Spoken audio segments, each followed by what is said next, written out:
Kehidupan pernikahan seringkali dikatakan sebagai ibadah terlama dari dua insan di dunia. Menyatukan dua kepala yang berbeda untuk satu tujuan, yakni membangun rumah tangga yang sakinah dan penuh rahmat dari Allah Subhanahu wa Ta'ala. Karena perjalanannya yang lama itu, ada beberapa dari kita yang tak jarang merasa kehidupan dalam pernikahan sangatlah monoton dan membosankan, hingga semuanya menjadi terasa hampa. Bermula dari menipisnya ikatan emosi antara suami dan istri yang menyebabkan renggangnya hubungan hingga tak ada lagi rasa cinta dan kasih, yang juga akan menjadikan pernikahan menjadi sebuah beban dan penuh akan konflik. Namun pada sejatinya, kehampaan itu tidak akan terjadi ketika kita senantiasa bersama pasangan selalu mengingat Allah Subhanahu wa Ta'ala. Untuk itu, mari kita mendekatkan diri kepada Allah Subhanahu wa Ta'ala dengan memperdalam keimanan dan senantiasa memperluas keilmuan tentang Islam. Hanya di Cahaya Hati Indonesia.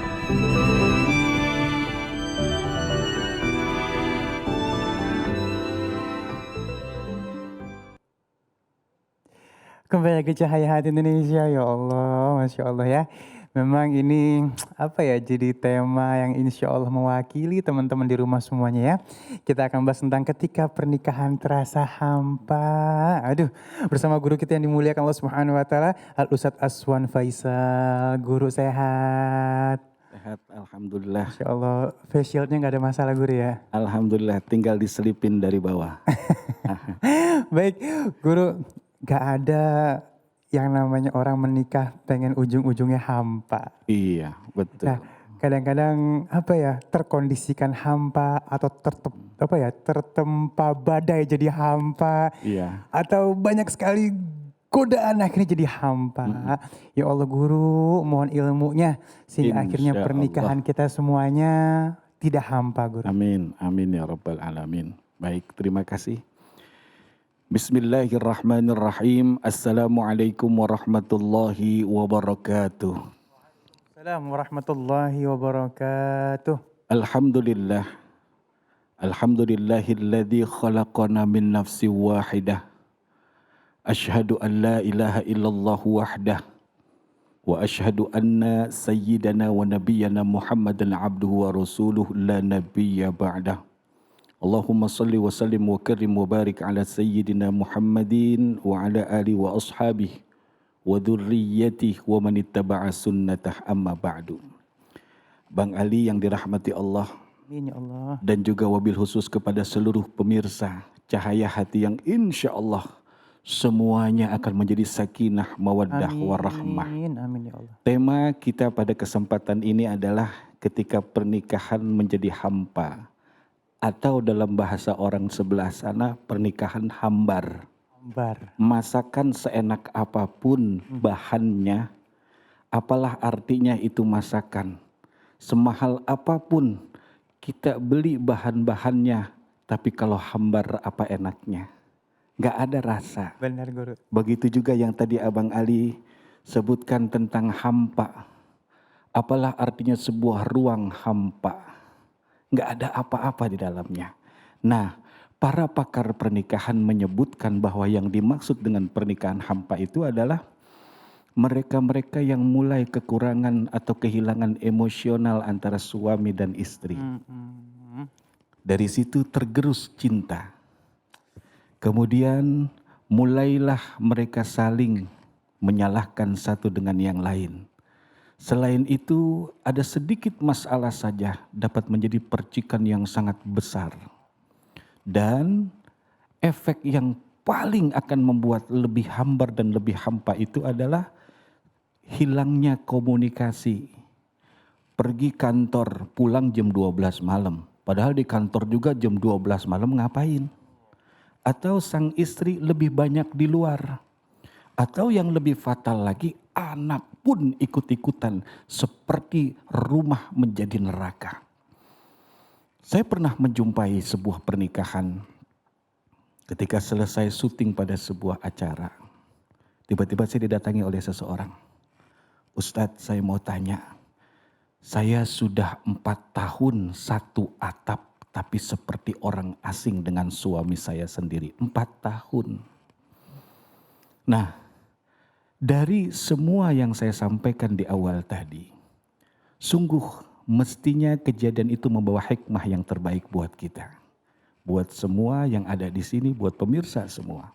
Memang kita manusia bukan orang suci. Saya pribadi bukan orang suci. Kita adalah orang yang bersalah, orang yang berdosa, orang yang khilaf, orang yang lalai. Tapi ingat, dalam Quran disebutkan, innallaha yuhibbut tawwabina wa yuhibbul mutatahhirin. Sungguh Allah cinta kepada siapa? Kepada mereka yang berbuat salah bertaubat, berbuat salah bertaubat, berbuat salah bertaubat. Kemudian dia membersihkan, mensucikan dirinya. Nah, buat yang lagi hampa, enggak mesti kita kehilangan oksigen. Buat yang lagi hambar, enggak mungkin kita kehilangan bumbu dapur, tinggal pergi ke pasar.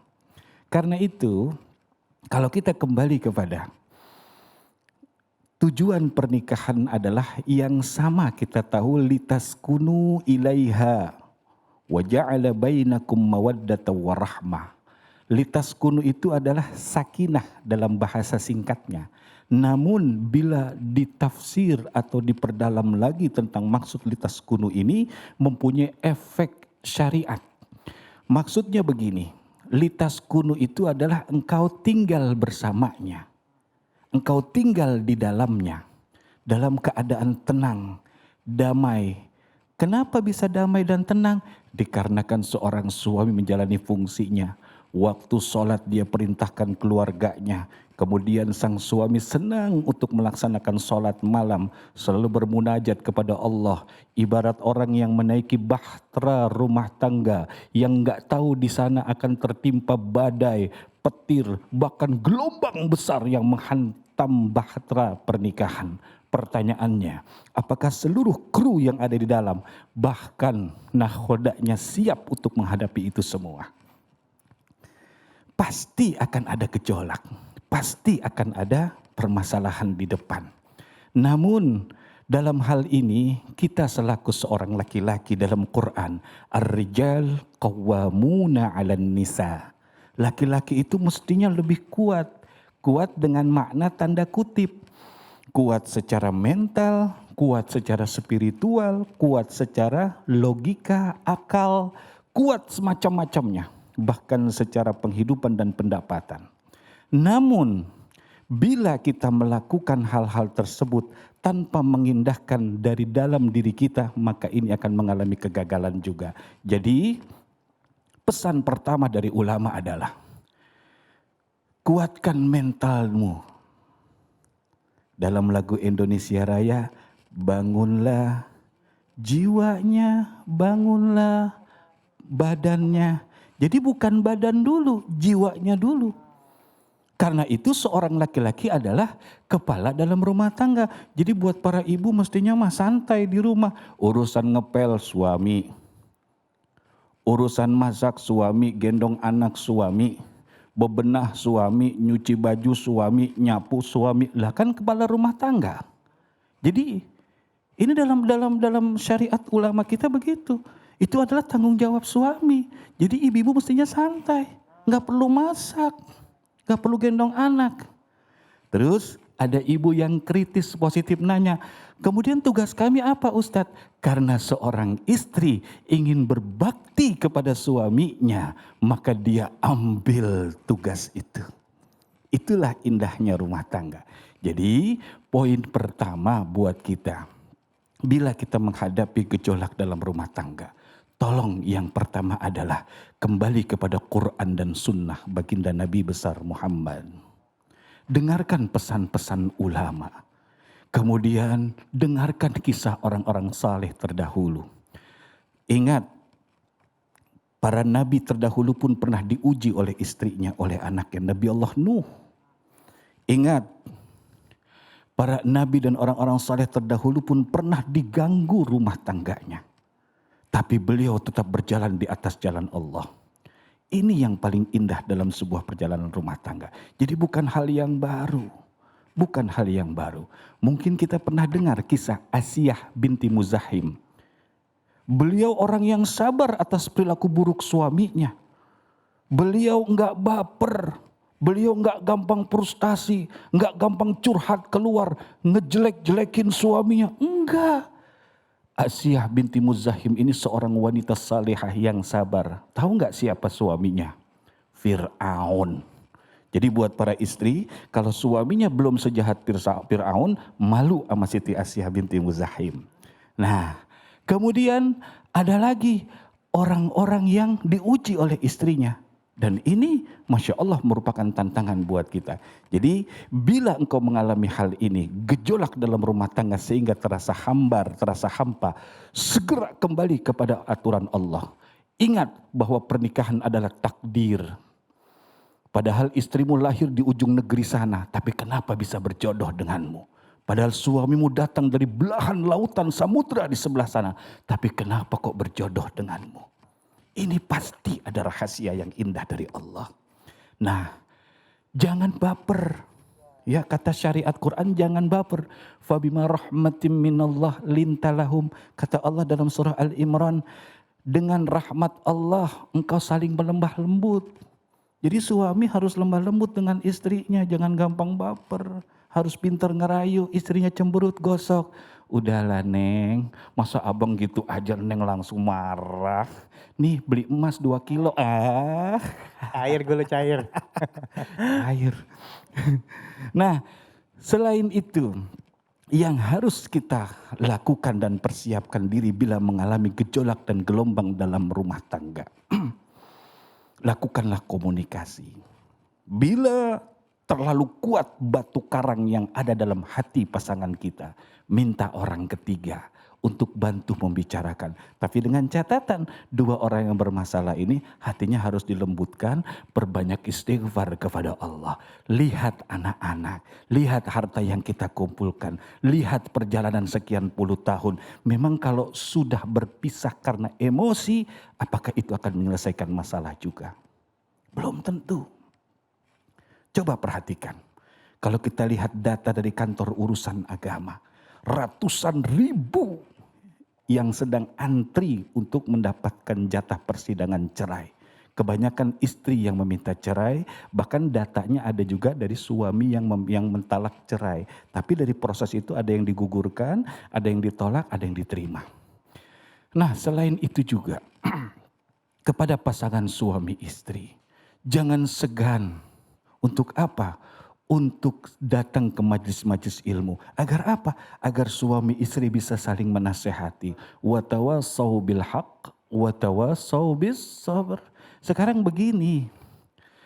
Seorang istri gak akan bisa mampu menjadi ibu rumah tangga. Gak akan mampu menjadi wanita salihah di depan suaminya kalau dia gak tahu ilmunya. Begitu juga para suami. Menikah itu mungkin tidak terlalu sulit, tapi yang paling berat adalah bagaimana memaintain pernikahan itu sampai tua, sampai menjadi kebanggaan anak-anak kita. Wajar kalau ada masalah dalam rumah tangga, wajar. Istighfar kepada Allah, minta ampun kepada Allah. Kemudian ambil hikmah yang terbaik, pembelajaran yang indah dari pernikahan ini.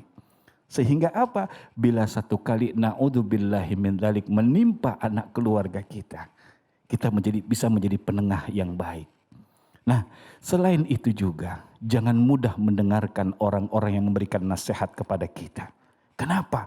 Boleh jadi yang menasehatimu di saat terjadi bencana rumah tangga adalah orang yang tidak lebih saleh daripada dirimu. Selain itu, yang harus kita pertahankan dalam diri kita untuk terjadi sakinah, mawaddah, warahmah, yaitu apa? Berhusnuzonlah kepada Allah dan berhusnuzonlah kepada pasanganmu. Kau refleks kembali, refresh ke belakang, sekian belas tahun, sekian puluh tahun. Berapa banyak jasa dan kebaikan yang sudah kita nikmati dari perjuangan pasangan kita. Mudah-mudahan manfaat. Duh, Masya Allah guru makasih ilmunya tuh ya. Jadi memang lebih banyak menimbang, banyak lihat baiknya guru ya. Insya Allah jadi khair, jadi baik semuanya. Masya Allah ya. Dan baik jamaah yang dimuliakan Allah Subhanahu Wa Taala, jangan kemana-mana, nanti kita akan membahas bersama guru-guru kita lagi. Tetap bersama kami di Cahaya Hati Indonesia.